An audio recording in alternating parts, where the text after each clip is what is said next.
অনেক সময় দেখবেন অনেক মানুষ অনেকজনকে ছোট করে কথা বলে। অনেক মানুষ দেখবেন কথায় বার্তায় কাজে আকার ইঙ্গিতে অনেকজনকে ছোট করে কথা বলে। আমরা মনে করি উনি ওনাকে অপমান করছে।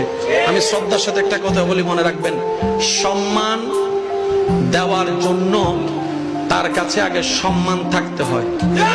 যার কাছে সম্মান নাই সে সম্মান দিতে জানবে না। যার কাছে সম্মান দেওয়ার মতো সুন্দর একটা মন নাই সে কখনো সম্মান দিতে জানবে না।